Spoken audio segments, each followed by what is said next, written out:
Well, the revenue measures which the government has proposed in order to at least increase revenue are quite good. Some of them are quite good. For instance, if we talk about IMTT, while IMTT was formerly just a tax which was just coming from people, the minister has now proposed that he will allow a deduction for income tax purposes. What that means is that for income tax purposes, they will have businesses will have a reduction. Yeah, and of course the reduction of the rate for the IMTT in ZIG is also good.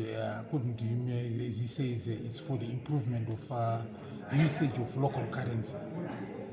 Okay, so the minister, I think he's trying to balance a very tightrope, and he has done fairly well by taking away some of the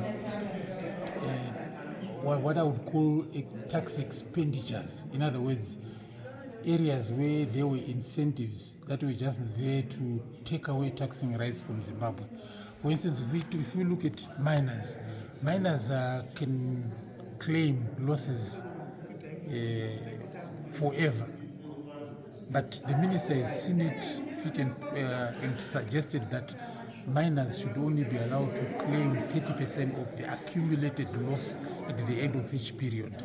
So in other words, if we've got a big loss at the end of this year, miners should be able to claim just 30% of that, and so on for over the year. Miners were also allowed, for instance, to claim 100% of their expenditures. When they incur capital expenditure, they could actually claim it in full. But what the minister has now said is that you can only claim as a miner capital expenditure on the life of the mine basis, which means that capital expenditure incurred is actually spread over the life of the mine. So at the beginning of each year, a miner must estimate how long the mine is going to last, and then you will then divide his total capital expenditure by that number of years and claim that small portion of amount for his purpose. Thank you. For the sake of time.